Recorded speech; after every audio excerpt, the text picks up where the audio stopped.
Welcome to the Mercy House podcast, where we discuss what is happening at Mother of Mercy House and what is happening in the Kensington area in general.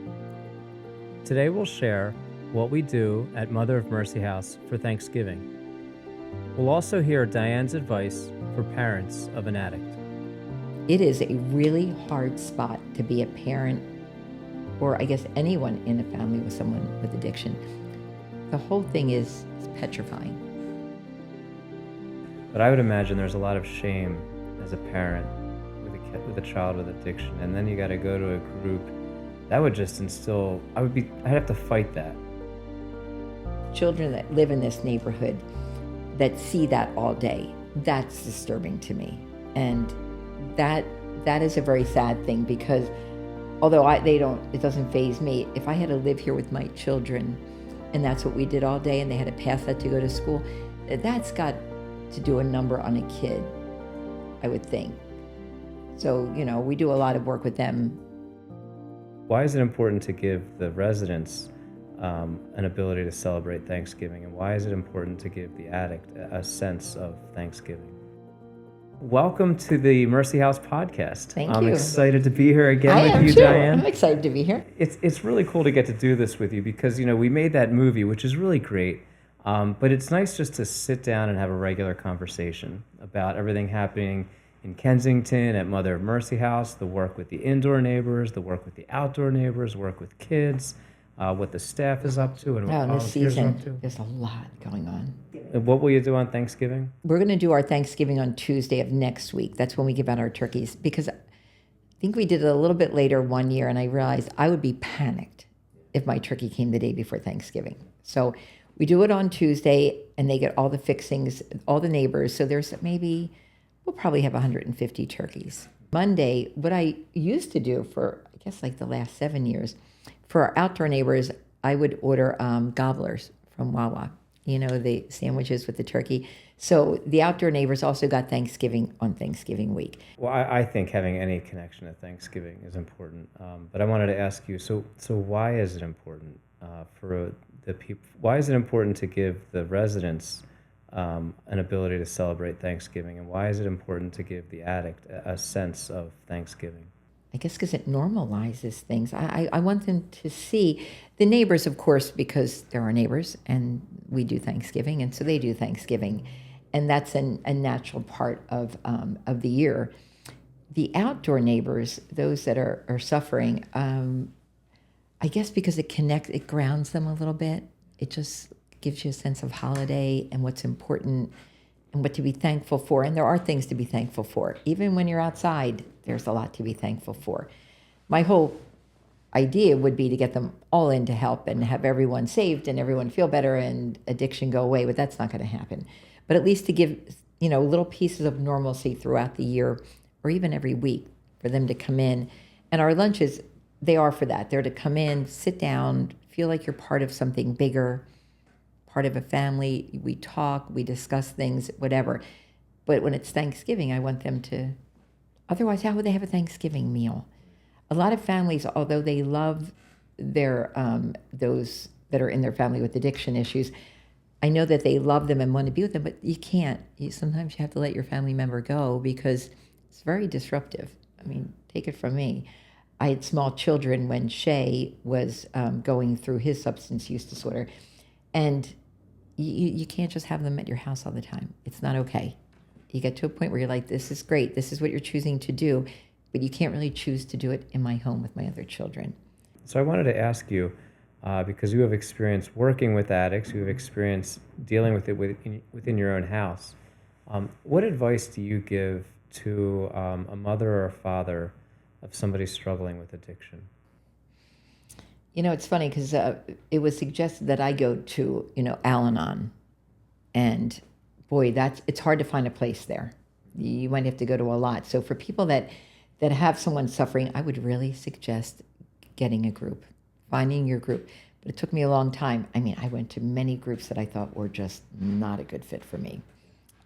Many groups in really crazy places. The meetings would be in unusual places, and I tried a whole lot of them until I found a group that was more for me, like more my personality, what I could deal with. And you hear a lot of stuff you don't want to hear, so it's difficult because you're there, and you kind of feel bad about yourself. It is a really hard spot to be a parent, or I guess anyone in a family with someone with addiction. So you really have to reach out and find a group that's established, that gets it. And then when you hear, the stories are pretty much the same. You'd be really surprised. You feel like it's a personal attack on you, or it's very personal, but the stories are pretty much the same.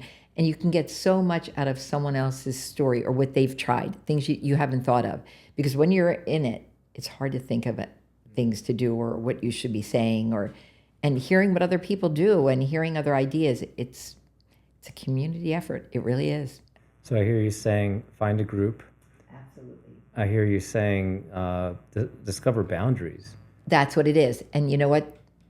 The boundaries are really hard, really, really hard when you have someone in addiction. Yeah. And I guess it's through the group that you learned how to have some of those boundaries. Yes. Just by observing, Yeah. seeing That's other people do it. yeah. And Yeah. some of them I didn't agree with. Some of them I think, oh, you sound crazy. Yeah. You know, but a lot of them you're like, oh my gosh, that's a great idea. For me, I haven't had a child with addiction, praise Jesus, and we've been through trauma, and I can see how one of my children, or all of them, could have been really struggled with things, and it's just a miracle. It's God's grace. But I am a part of a number of men's prayer groups, and it's the same thing. Just watching how other dads handle things as a Catholic man of God. It might not be the exact way that I would do it, but I learned something from it. And so that makes complete sense to me, that being in a group with other parents of children struggling with addiction, you're going to learn something from it. And not every men's prayer group on the planet is going to fit with me, right? And that does, but I need a men's prayer group. And so I think that's really wise that you could see, wow, like some groups don't fit with me, but I still need a group. Yes. And it's hard because it's a commitment. So you go to one and you don't like them, or you don't like the way they handle something, and you go to another one. Now you're on your fourth one, and you're like, I have another life. This is taking up a lot of my time to even find a group. Yeah. So it's a commitment, but once you get a group, boy, does it help, because the stories are pretty much all the same. And someone's tried something that you hear, and you're like, oh my gosh, I didn't try that. And then you try it, and you're like, okay, well, that worked. Yeah. Otherwise, I don't know how you would know. Right. It's a panic situation. It's like fight or flight. I think that's the saying, right? And you're in that mode, so you can't always think of what to do, but someone else has already thought of it. So use those people. As a follow-up to that, I think, and maybe you could speak to this, but I would imagine there's a lot of shame as a parent with a child with addiction, and then you got to go to a group. That would just instill. I'd have to fight that. Is that? Well, you're all in the same boat. Okay. So that is a little different, because you're all in the same boat when you're in this group, which also makes you feel better, because when you're out, let's say in your neighborhood, and you're the only one going through it. Yeah. It's difficult to navigate. But when you're in a group and you all have the same exact issue right then and there, it's so much easier to say, you can just talk freely. Everyone gets it. No one's ashamed. You're all there. Wow. So being in the group helps you navigate shame. Everything. Too. Yes, it does. So it seems like it's giving you practical answers, but it also helps you deal with some of the emotions and the baggage. And there's a lot of emotions and baggage. Yeah. And so you realize, it's like, holy smokes, it really is everywhere. It is everywhere. My husband and I drink a couple drinks a year. I have nothing against drinking. I don't love it. It's just not my thing. I wish I did. I probably could use a glass of wine at night, but I don't like it. But, we don't really drink. And then we have Shay. And we didn't even, first of all, it took us a couple of years to realize he was doing anything, because I wouldn't even know the signs. So that's another problem. But you'd be really surprised when you talk about it, when you're open about having a son or a daughter or a relative, how many people that you're like, you've got to be kidding. Yeah. You had a drinking issue, or it doesn't discriminate. They're all over the place. And, it's a shame, because some people can get out of it easier than others. And some people, as you see with Nick, who we adore, I mean, he suffers and cannot seem to get away from it. I don't know. Yeah, I don't know what's going to happen to Nick. But there's a lot of Nicks. I mean, I'm using Nick because his picture's on the wall, but how many Nicks do we know? Yeah. I mean, you followed Nick, but there were... Oh, Nick is everybody. Yeah, there were hundreds of other ones you could have followed. You just happened to follow Nick. Different details, but it's the same story. Yep, they're all the same story. It's all sad. But Yeah, people there's do see Nick and think, oh, the story's about Nick, but the story's not really about Nick. yeah, You it's know, about the whole it's about the community. community, and Nick is just representing the Yeah, community. yeah. You know what's crazy to me? You're so fluent in all of this, right? And you don't even drink alcohol. No, I don't. I don't. And that's the family that you raised. Yeah. That's who you were growing up. And And my parents didn't drink. I don't think I ever saw, we never had a drink in the house. My parents, I mean, I guess when they went to a party at the holidays, they drank, but my parents didn't like crack open a beer or anything ever at my house. yeah, see that? So, we're so quick to put shame and judgment on people, and then there you are living in this house without any of that junk. No, I've never just mixed it. happens. I've never mixed a drink in my house and had a drink in my house. Wow. Never like mixed a cocktail. Like thought, oh, I'll mix a cocktail. Yeah. First of all, I probably wouldn't know how to mix a cocktail, but I know the idea. Yeah, And I yeah. mean, I would have one if I went to a friend's house and they offered one maybe, but that just wouldn't be my. Yeah. And then you think, then you start to question, well, is it because we didn't drink? Like you start to question your entire life. Like we didn't drink. So maybe if we drank openly, like I have friends that drink openly and their kids don't have addiction issues. So then you start to question, were my kids too sheltered? You have to stop all that. It doesn't really matter. None of that really matters anyway. I hear you saying if you have a child with addiction issues, that the typical parent just starts questioning Everything you did. Mm-hmm. Wow. Yeah. And then we did two things, and some of them are, I mean, looking back now, I can find a little bit of humor because I'm through that rough time. But then you have other kids, and you're taking, I was taking Shay to meetings and driving, my little kids were in the car. And then they're like, well, where are we going? And it's hard to explain. I'm just trying to think of the age difference, 22 to, so 11 years. So my daughter, Na, was really young, and she didn't know where Shay was going. And I used to say, Shay was on student council. So I used to say, we're dropping off at student council meetings.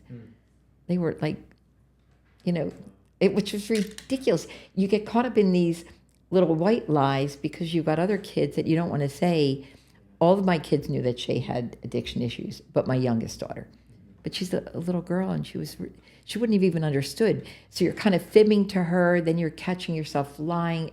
It's a debacle. It's a very difficult for families to navigate. So you got to a point where you had to say to Shay he had to leave. So what's that like as a parent? What do you do? Yeah. So explain that process. What brought you to the point where you said I have to make Shay leave the house? He was just wreaking havoc, and it was just a lot. And I don't remember. It's funny. I don't remember the exact thing, but I do remember saying you have to leave. And he did. And he was sleeping like in the back of somebody's car. In a girlfriend's house, the mom let him stay there on the couch, different things. Behind Wawa, I think he said he slept for a little bit. But then you have to say, someone has to get a hold of Shay and tell him, your phone's going to be turned off in 24 hours. So figure that out. Because if you don't start removing things that are comfortable for them, you can't just allow them to be totally comfortable in that world. So you start removing things. And, you have to warn them, your phone's going to go off. So whatever you have to do before that, then you cut his phone off. And then when you cut their phone off, you have no contact with them. The whole thing is petrifying. It's really thinking back now, it was petrifying. I can remember sometimes my younger ones would get on the bus and I would sit on the couch, and that's where I would sit the entire day, not knowing like what to do. And you hear a police car and you panic, or the phone rings and you panic. I mean, it's a lot. It's a lot for parents. You really need a support group. As much as I hated it, and I hated looking for one, and it took a long time to find one, you absolutely need a support group. But I think that's got to be consoling for parents to hear that you hated it, that it was hard, and that it was worth it to find the right one. Yep. But it was hard, and I did hate it. Mm-hmm. Oh, parents judging other parents. It was is that preposterous. hurts. Yeah. Yeah, yeah. And then they'd say comments like, well, I'm with my child, I make sure I do this and that. And I'm like, I never missed a game. Yeah. Shay was vice president of student council in high school, but he was also every varsity sport. I didn't miss a game.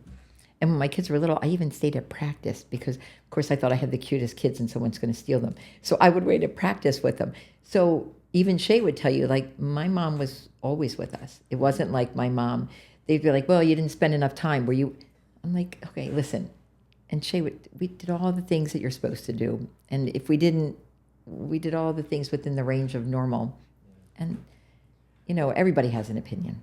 But that speaks to the truth that addictive substances are just addictive substances, and some people get hit by them differently, and because they're just wired differently, and that's just what it is, and that's just something you're gonna have to deal with as a parent, like. And I have other kids that aren't. So you have to think, one gets singled out, one you don't know. Wow, that's got to be a scary world to It's live hard. in. It's horrible. For parents that are out there, it's hard. It's hard. It's just hard. Now, how long have you been at Mother of Mercy House? 8 years, maybe. Yeah. So, good stretch. Yeah.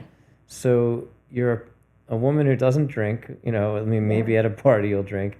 Obviously, you've never. You're not doing drugs and living a very sober lifestyle. But then had a child with addiction issues, and then here you are as the executive director of Mother of Mercy House. Oh, isn't that crazy? Yeah. Isn't that crazy how that turned out? Yeah. And you haven't left. No. If you've been doing this for 8 No. years, you found something. You found a way to do it where you can keep doing it. And I can see that it's a part of you. But could you kind of share what are some of your secrets for doing a ministry like this for the long haul? Because there are people out there that work in difficult ministry settings, whether it's with addicts or other difficult ministry settings. How the heck do you go home with any sanity and then come back with the energy to do it the next day? I guess I see them as Shay, believe it or not. I just think that I know that when Shay wasn't with me, I would have appreciated someone loving on him, but not being me, because you kind of have to let them go. And I just feel like I'm able to give a whole lot of people that. And I do love them. And they'll ask me, it's so funny, I can think of the ones they ask me all the time. They're like, why do you feel like talking to us all the time? I'm like, I don't know. I don't know the answer to that. I don't know why I love you guys, but I do. And I'm here. And I'm coming back. And I'm coming back for the little kids in this area who don't want to be around this. But it's just, I don't know why. See, to me, that's when you know it's a calling. Jesus said, you didn't choose me, I chose you. And I hear that in you. Like, Yeah, I don't know. yeah. Like, I don't know why I'm here. I am. Gosh, I could be working at like some cute boutique. And I think to myself, this is crazy every day, the amount of stress, worrying about everyone. But the truth is, I do love it. I don't know why. Yeah. I think you're where God put you. I do too. Yeah. And I feel the same way coming down here. People say, oh my goodness, you're going to go down to Kensington. And you've heard me say this before, but I'm just going to go see Jesus. He's on the street there, and I really mean that, and that's really my experience, and I want to be around Jesus. In fact, I was at that gala event with all these incredibly wealthy, but also very generous Catholics, and I'm talking to the one priest and bishop and this one other guy, and I said, goodness, just put me in places where people are the most poor or the most broken of the broken, and then where there's also the Eucharist, and I'm at home. And that's exactly what's here at Mother of Mercy House. Is I don't even think you have the Eucharist in this tabernacle, and the most broken are right out the front door. It's like being in Uganda, which for me is like being in heaven. Like I'm just in the midst of Jesus by being in the midst of the Eucharist and being in the midst of the poor, and I don't need or want more than that, and I'm just drawn to that, and so I know that that's my calling, to serve in places like this and to film and do stuff like that in places like this too, and I see you just following your calling, and I think that's important for people to hear that it's okay if your calling is something unusual. If you would have told me when Shay was going through his addiction, if you would have told me this is where I'd end up, I would have been like, yeah, that's not going to happen. So not my thing. And then it just is. But that's why you're great here, because it's not your goal. It's not you putting yourself here, oh, one day I'll be an executive director. Oh, my God. Oh, yeah. gosh, No, it's just, so I hear you saying that to be able to do a ministry long-term like this, it has to be an actual calling, not some personal goal or achievement. Oh, gosh. I don't know what what would your personal goal even be? Because there's really no... I think there are people out there that really do want to, that's a goal. Like, I'm going to be this and I'm going to change the world that way. And I think you just have to come down because of a call and nothing more. Yeah, I don't And think that could be I think you'd be sorely disappointed if you had any expectations. If I like thought everyone here is going to end up, I'm going to fix everyone like that. That really can't be your thing. Is to like love on them and make them feel loved and understood, and whatever you get from that, if they can, get help, that's great. If not, I'm going to love them tomorrow and hope that's the day, and it may never be the day. And some of them actually don't want it. Some of them don't have any intentions of getting, and that's okay. I think that's why you've been able to do this for the long haul, because your goal is not success. Your goal is love. It's not like success, like I will get this person clean successfully. Your goal is to love the addict, to love the resident, to love. I want them to feel, I really, it's important that they feel loved to me. Mother Teresa said something along those lines. She said, it's not our job to be successful. It's our job to be faithful. I didn't do that. And being faithful as a Catholic. She's my homie. I like that saying. Yeah, oh, she's awesome. But to be faithful as a Catholic is just to love well. That's the single greatest quality that Jesus is looking for, is your love. And yeah, I think if you had any I would love oh my this goodness, all to go away. Absolutely. But my goal is just to make sure that they know, and they do, and I would say most of them do know that I love them and that they can come to me for things. And I have to tell you, some of these guys are going to die out here. I don't know how else to say it. It's just the reality. Mm-hmm. Some of the men and women here, have died out here and will die out here, and some will get clean and live amazing lives. And I can't tell you who's who. I can't tell you. But in fact, I could never tell you who's who. But I know that it's my call just to love them. Yeah. Well, and I think that's really important, is you do a good job of knowing what is your job and what isn't your job. I think it's your job to love people. It's not your job to succeed in getting them anything. It's just to love them. And loving them that day might be getting them to rehab. Like, if they're open to that, and that's totally a beautiful agree. day. Yeah, it's a beautiful oh my day. goodness, that's my favorite way to love somebody out here. Yeah. But it might not be the way that you get to love them today. And you seem to have your consolation be just loving people. Yeah. And I think for a parent, that has to be the consolation too. It can't be to even get your kid clean. I imagine it has to be to love your kid well while they're an addict. And hopefully you get to love them into sobriety. But I have spoken to some of the parents of the guys on the street, including Nick and his mom. Her goal can't be to get him clean. No. It has to be to love him well. And sometimes that means creating a boundary and letting him go. I know, and it's really, for the parents out there, it's hard. It's hard. Yeah, but I think for the parents who've got kids out there in Kensington, I think it has to be a consolation to know that Mother of Mercy House exists. And we're loving them up. And we know our boundaries, so don't get me wrong. We're not agreeing with the way they're choosing to live. It's not like, oh, come on, we love you so much, you can do whatever you want. No, you can't. And, they'll say to me, well, my parents. No, you know what? Your parents are in the right. You drove them crazy. They can't deal with this anymore. They just can't. So let them be. Right. You do you, let them be them, and just try and get back there somehow. But, your parents don't hate you. It's not like, oh, they hated you one day because of this. It's very difficult to have a child. Yeah, and I think for parents, they have to know there's no shame, there's no guilt. There shouldn't be shame. there's. It doesn't even make sense. No. Yeah, and you just have to love with the cards you've been dealt, and sometimes you have some bad cards, but you just have to love well with those bad cards. Sometimes I think loving well in really difficult situations, I don't know, I think is more beautiful than loving well with the white picket fence and everything's perfect. Easy. Well, that's a good day, and that's an easy day. But how often, really, if you think about it, you don't go through life like that. Yeah. You've got to make sure you're loving when it's harder. Yeah. It's funny that you say that, because that reminds me of Jesus. So much of what you say reminds me of Jesus. But Jesus said anybody can love their friend. he said that it takes a truly holy, I'm paraphrasing him, but it takes a truly holy person to love your enemy. And so then he says, pray for your enemies. Like the measure of love is the ability to love in the difficult circumstances. And so at the Mother of Mercy House, they have a mother down here in Kensington, in you, but also a mother in Mother of Mercy House in general. And that's modeled after Our Lady, the Mother of God. So they're being mothered, and they're still children. They're still children of God, and they still have those beautiful moments. And,